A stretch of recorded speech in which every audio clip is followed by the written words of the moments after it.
आंखों पे काला चश्मा लगा लिया कि आंखें खराब ना हो, चमक ना जाए। और उसके बाद 1945 सुबह सुबह जापान की हिरोशिमा शहर के ऊपर पहला एटम बॉम्ब गिराया गया। और गीता के 11वें अध्याय का 32वां श्लोक इन्होंने उसी वक्त बोला, now I am become death destroyer of the world. अब इस समय अमेरिका का झगड़ा चल रहा है जापान के साथ पैसिफिक के ऊपर, और जापान रुकने को तैयार नहीं। तो यह फैसला लिया गया कि हम पहले एटम बॉम्ब को जापान के ऊपर गिराएंगे।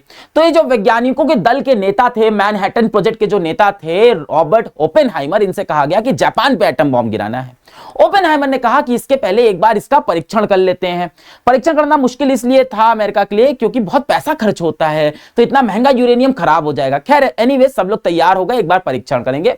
और परीक्षण यानी टेस्ट का नाम दिया गया ट्रिनिटी टेस्ट। ट्रिनिटी नाम क्यों दिया? ट्रिनिटी जैसे हमारे यहां त्रिदेव होते हैं ना, जैसे ब्रह्मा विष्णु महेश, वैसे ही इनके ट्रिनिटी इनके धर्म में होते हैं। ट्रिनिटी मतलब बाप, बेटा और पवित्र आत्मा, ये तीनों ही सब कुछ माने जाते हैं। तो 16 जुलाई 1945 की सुबह 5 बजे ये टेस्ट होना था। इस टेस्ट के पहले रॉबर्ट जे ओपेनहाइमर जो साइंटिस्ट दल के नेता थे, ये गए आइंस्टीन से मिलने, और उनसे उन्होंने अपना एक थोड़ा सा दर्द साझा किया कि मुझे ये डर है कि कहीं ये एटम बॉम्ब फटे और इसका जो चेन रिएक्शन है वो पर्यावरण में फैल जाए और पूरा विश्व ना खत्म हो जाए। तो जो इसकी गणित है एक बार आप चेक कर लीजिए, आप सबसे बड़े साइंटिस्ट हैं। तो उस समय आइंस्टीन थोड़े बुढ़े हो चले थे। उन्होंने कहा कि यार देखो मेरा समय चला गया, ये सब गणित वगैरह तुम चेक कर लेना और तुम कर लोगे, मुझे भरोसा है, तुम्हारी टीम पे भरोसा है। पर अगर गणित ये कहती है कि इससे पूरा विश्व खत्म हो सकता है तो तुम तो मत ही करना, साथ ही साथ जर्मन नाजी साइंटिस्ट को भी बोल देना कि वो भी ऐसा ना करे। इस तरह की सोच रखते थे। खैर गणित ये कह रही थी दुनिया नहीं खत्म होगी, और इन्होंने सुबह 5 बजे ये टेस्ट किया।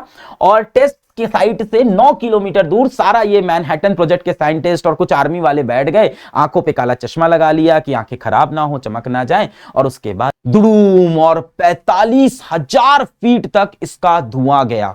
देखने वालों की आंखें चौंधा गई, कुछ लोग कुछ सेकंड के लिए अंधे भी हो गए।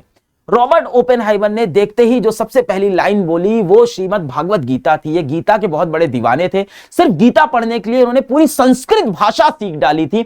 और गीता के 11वें अध्याय का 32वां श्लोक इन्होंने उसी वक्त बोला, now I am become death destroyer of the world. यहां पे क्या हो रहा है? भगवान श्री कृष्ण अर्जुन से बोल रहे हैं, अर्जुन मैं बड़ा हुआ काल हूं, अब सर्व लोगों को खाने के लिए प्रकट हुआ हूं। अर्जुन थोड़े डर गए थे कि कैसे मैं इतनी बड़ी लड़ाई लड़ूंगा। तो श्री कृष्ण बोला कि मैं सबसे बड़ा काल हूं और मैं सारे लोगों को खत्म कर सकता हूं, मेरे अंदर वो शक्ति है।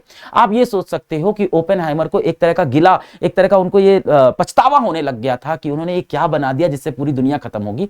तो इन्होंने उस एटम बॉम्ब को ट्रिनिटी बोला था, यानी उसको वो भगवान की तरह देख रहे थे। उन्होंने कहा कि वो एटम बॉम्ब खुद कह रहा है कि I am the death destroyer of the world. इस तरह से आप इसका और भी कुछ इंटरप्रिटेशन हो सकता है। मुझे ऐसा लगा कि ये एटम बॉम्ब को सोच रहे हैं कि अगर मैं नहीं बनाता तो कोई ना कोई तो बना देता। तो जैसे अर्जुन नहीं लड़ाई लड़ते तो श्री कृष्ण कह रहे हैं कि पूरा युद्ध मैं ही लड़ जाता, मैं ही काल हूं, मैं ही सबको खत्म कर दूंगा। तो शायद ओपेनहाइमर यही सोच रहे हैं कि अगर मैं नहीं बनाता तो कोई ना कोई बना देता। एंड ये जो एटम बम बना है, it is the destroyer of whole world. इसी तरह से इन्होंने गीता के 11वें अध्याय का एक 12वां श्लोक भी उसी समय पढ़ा था, जिसमें उन्होंने बोला था, यदि आकाश में हजारों सूर्य एक साथ उदय होते हैं तो भी उनका प्रकाश भगवान के दिव्य तेजस्वी रूप की समानता नहीं कर सकता। यहां ये कहीं ना कहीं एटम बम को ही भगवान बोल रहे हैं कि अगर आकाश में 1000 सूरज भी एक साथ आ जाए तो इस एटम बम की रोशनी के बराबर की रोशनी नहीं ला सकते। तो थोड़े इस तरह की अवस्था हो जाती है जब ऐसा कोई मोमेंट लाइफ के अंदर आता है। खैर आगे चलते हैं। इसके बाद यह हुआ कि अब इसको जापान के ऊपर गिराना है। तो ओपेनहाइमर ने यह कहा कि जापान पे गिराने से पहले उनको एक चेतावनी दे दो, क्योंकि ये बहुत बड़ा बम है, बहुत सारे लोग मरेंगे। तो अमेरिका ने कहा हम सीधी चेतावनी नहीं दे सकते। एक पोस्ट डैम डिक्लेरेशन हुआ जिसके अंदर अमेरिका ने जापान को चेतावनी दी कि हम बहुत बड़ा हमला तुम्हारे ऊपर कर सकते हैं, सुधर जाओ वरना बचोगे नहीं। तो जापान से कहा गया था या तो सरेंडर करो या पूरी तरह से खात्मा हो जाएगा। जापान ने नहीं सुना और इसके बाद अगस्त 6, 1945 सुबह सुबह जापान की हिरोशिमा शहर के ऊपर पहला एटम बॉम्ब गिराया गया। उसका नाम था लिटिल बॉय, और लिटिल बॉय यूरेनियम का एटम बॉम्ब था। एक प्लेन से इसको जापान के ऊपर गिराया गया। क्यों हिरोशिमा पे गिराया गया, इसका कोई बहुत सही रीजन नहीं था। शहरों की एक लिस्ट थी, उसमें से कोई 2 शहर चुनने थे, तो एक हिरोशिमा चुना गया। वहां कहा जाता है आर्मी की थोड़ी सी आबादी ज्यादा थी और आम इंसान कम थे, पर ऐसा कुछ सच्चाई नहीं है।